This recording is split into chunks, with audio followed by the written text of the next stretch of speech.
Assalamu алейкум. Адам руханий жактан бийиктеген сайын кичпейил болот.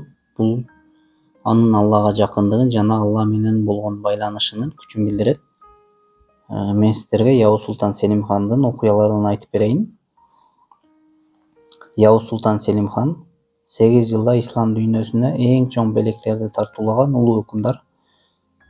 Явuz Султан Селим-хан жыргал жашоонун ордуна Гази-Гира Исмал атынан найзасынан башка нерсени тандабаган улуу өкүмдар болгон. Дүйнөнү баштан аяк кыдырган жана дүйнөнү жалгыз башкарууга дарымети жеткидей улуу өкүмдар болгон. Ошол Явuz Султан Селим-хан бир күнү недеми менен отурса, жанына кулдар өтүп калат. Моюндарына каргы, кулактарына шакекче тагылган кулдар болот. Недемиден кулактарындагы эмне деп Явuz Султан Селим-хан сурап калганда, өкүмдарым ал кул экенин белгиси дейт. Ошондо Явuz Султан Селим-хан: "О, кандай сонун нерсе, алып келчи ошол шакектерден мен дагы тагып алайын. Анткени мен дагы Алланын кулумун да" деген тарыхта калчу сөзүн айтып калтырган экен. Дагы бир окуяда Явuz Султан Селим-хандын Зембели деген абдан катаал, абдан калыс, укуктук иштерде так болгон шейхул исламы бар болгон. Явuz Султан Селим-хан канчалык акыйкатчы болсо, Зембели деген шейхи дагы ошондой акыйкатчы киши болгон.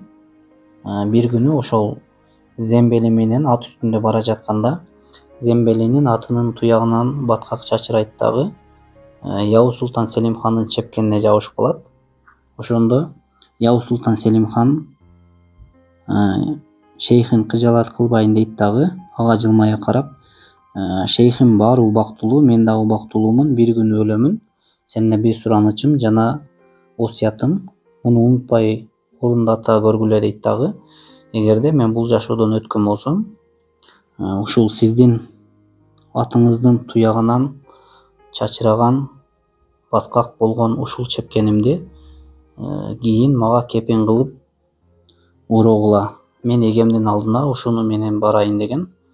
Бул окуялар менен Явuz Султан Селим-хан канчалык улуу болсо дагы кичпейил болгондугун байкасак болот.